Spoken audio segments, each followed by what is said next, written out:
Sir వాళ్ళు ఏం చెప్తున్నారు, గతంలో కేసీఆర్ లాగా మేమేమి సిబిఐని రాష్ట్రానికి రావద్దని చెప్పలేదు కదా. కానీ ఇక్కడ కూడా ఏమైనా చేయాలన్నా కానీ state government has to allow invite. No no no no no madam, supreme court guidelines ఉన్నాయి. సుమోటోగా సుమోటోగా తీసుకోవచ్చు కదా, ఎంక్వైరీ చేయొచ్చు. సుమోటోగా తీసుకోవచ్చు కదా శ్రీనివాస్ గారు. సుప్రీంకోర్టు గైడ్ లైన్స్ ఉన్నాయి sir. There are certain modality which we cannot just ignore and go ahead. మీరు అడ్వకేట్, మీకే ఎక్కువగా నాలెడ్జ్ ఉంటుంది దీనిపైన. కాబట్టి చెప్తున్నా, యాజ్ అన్ అడ్వకేట్ గా చెప్తున్నాను నేను. జస్ట్ వి కెనాట్ చేయలేము మేము. ఇవాళ మీరు చెప్పిన కాళేశ్వరం సిబిఐకి అంటే సింపుల్ గా ఒక తీర్మానం ఇచ్చేసి పంపిస్తే సిబిఐ టేకప్ చేస్తా. సింపుల్ గా ఏంటి సార్, సింపుల్ చిన్నగా ఏంటి సార్, ఇట్స్ అసెంబ్లీ తీర్మానం, అది శాసనసభ తీర్మానం సార్. అసెంబ్లీలో మిత్రమా, అసెంబ్లీ తీర్మానం చేసిన మీ యొక్క డ్రాఫ్ట్ సిబిఐకు రిక్వెస్ట్ చేస్తున్నప్పుడు కంటెంట్ చేయమని చూడండి మీరు.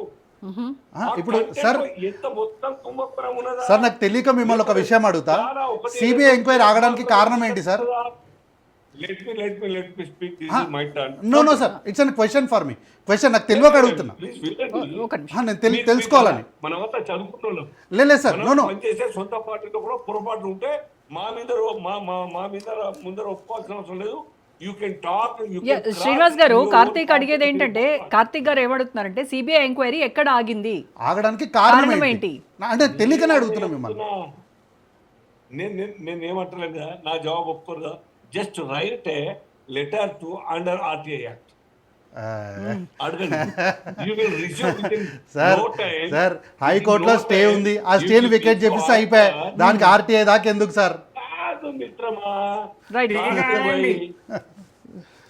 కార్తీక్ భాయ్, కాంగ్రెస్ పార్టీకి బిఆర్ఎస్ మీద ఎంతో కొంత లోపల ప్రేమ ఉంది. మాకేం లేదు సార్, హైకోర్టులో స్టే ఉంది సార్. అది మీరు ఇంత విఘ్నులు, మీరు ఇంత అమాయకంగా మాట్లాడొద్దు. హైకోర్టులో స్టే ఉంది. ఆ రోజు బీఆర్ఎస్ వాళ్ళు సంబరాలు చేసుకున్నారు సార్.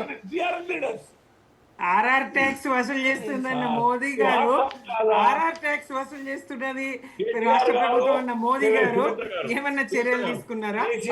వాళ్ళు ముందు నుంచి అదే అంటున్నారు కదా, కాంగ్రెస్ బీఆర్ఎస్ జాయింట్ వెంచర్ అని. Congress BRS BJP. శ్రీనివాస్ గారు ఒక నిమిషం, సుమిత్ర మేడం ఒక నిమిషం. ఇప్పుడు బిఆర్ఎస్ పార్టీకి ఎవరంటే అడ్డొచ్చినారు రేవంత్ రెడ్డి గారిని ప్రాసిక్యూట్ చేయడానికి. ప్రాసిక్యూట్ ఆ యొక్క డబ్బుల కేసులో, ఓట్ ఫర్ నోట్ కేసులో ఎవరు అడ్డొచ్చినారు? వై ముందుకు సాగలేదు? ప్రేమ అడ్డొచ్చిందంటారా? అదే అవకాశం వచ్చినప్పుడు నువ్వు నాకు సపోర్ట్ చేయు, నీకు అవకాశం వచ్చినప్పుడు నాకు నువ్వు సపోర్ట్ చేయు. సిమిలర్ అక్బర్ ఇట్లాంటి కేసు ఇప్పుడు బీజేపీ పాలిత రాష్ట్రంలోనే ఉంది సార్. ఉంది మేడం. ఎంత క్లియర్ కట్ కేస్ సార్ ఒకవేళ ఓట్ ఫర్ నోట్ కేసు కూడా ఇప్పుడు బీజేపీ పాలిత హైకోర్టులోనే ఉంది.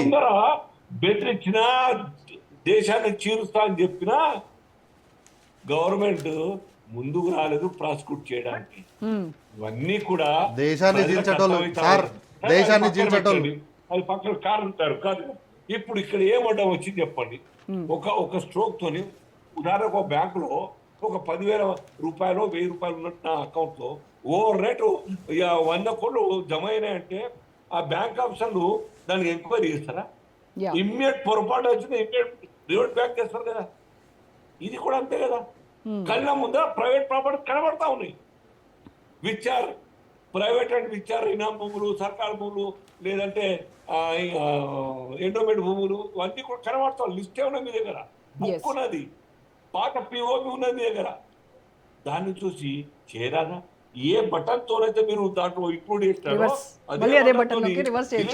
అట్లా కాదు. అరే ఇది సింపుల్ లాజిక్ సార్, నాకు అర్థమైతే సార్ సింపుల్ లాజిక్ కాదు. రివర్ట్ చేస్తాము, సమగ్రంగా విచారణ చేసి రివార్ట్ చేస్తామంటే విచారణకి ఎందుకు అడ్డము? విచారణ అంటే ఎందుకు విచారణ ఎందుకు చేయద్దు చెప్పండి? ఎంక్వైరీ ఎందుకు చేయొద్దు? ఎంక్వైరీ మేమే చేస్తామంటున్నాం కదా. మేము ఎంక్వైరీ చేస్తామంటే చేయొద్దని అంటున్న వాళ్ళు ఎవరు? సహజంగా అధికార పార్టీ ఏమంటది, విచారణ లేదు ఏం లేదు అంటే ప్రతిపక్షాలు నోనో విచారణ జరిగి తీరాలి అనాలి. మేము విచారణ చేస్తామంటే వీళ్ళు వద్దా అంటున్నారు.